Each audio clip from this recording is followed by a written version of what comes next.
Welcome back to the Deep Dive. Today, we're jumping straight into something loads of you have sent sources about. Manchester United's summer transfer window.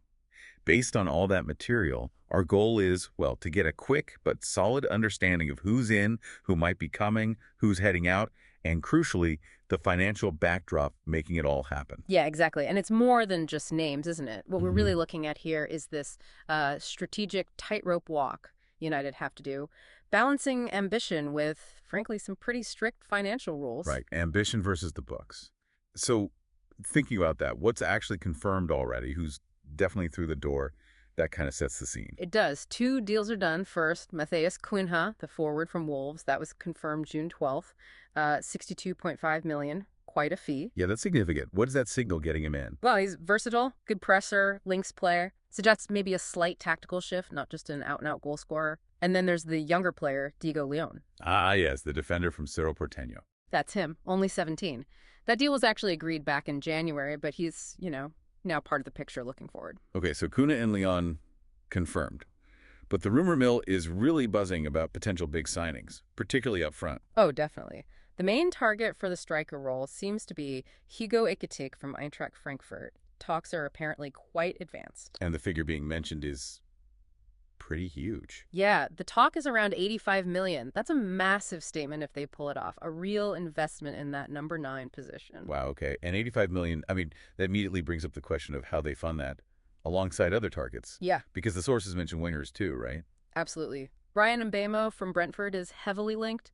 Personal terms reportedly agreed, though. There's always a but. Well, yeah. Tottenham are apparently sniffing around too, so it's maybe not straightforward. And if that doesn't happen, names like Ebereki Eze from Palace or Malik Fofana at Lyon are mentioned as sort of backup options. So a clear focus on pace and goals from out wide then. Seems like it. Directness, maybe something they felt they lacked. But again, it all comes back to the money.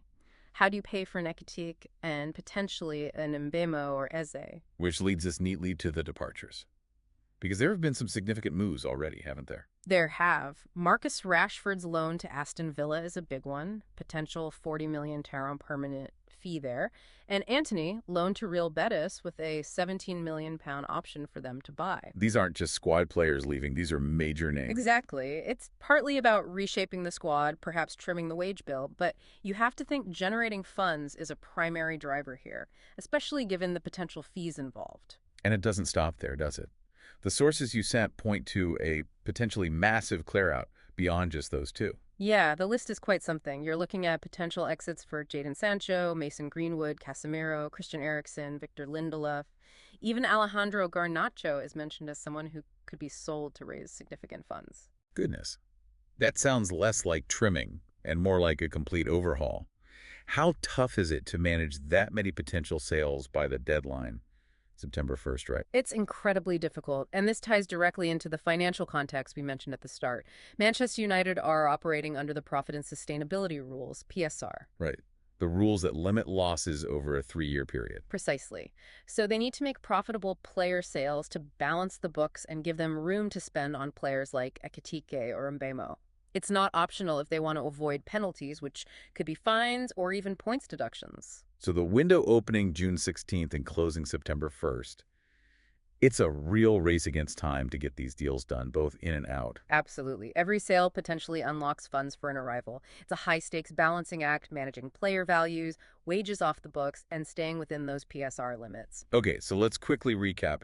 So really calculated summer for United. Cunha and Leon are in. Big targets like Egitiken and Mbemo are being pursued, costing potentially huge sums. But balanced by major outgoings like Rashford and Antony already gone on loan to buy deals, and a whole host of others potentially following them out the door. All driven by the need to comply with PSR, making player sales absolutely essential to fund new signings. It's this intricate dance between spending and selling. Couldn't put it better. So the final thought for you to consider is this. Given this complex web of signings, potential sales, and those strict financial handcuffs, what does this really signal about United's immediate ambitions on the pitch? And maybe more broadly, how might these pressures change how big clubs operate across football? Something to think about.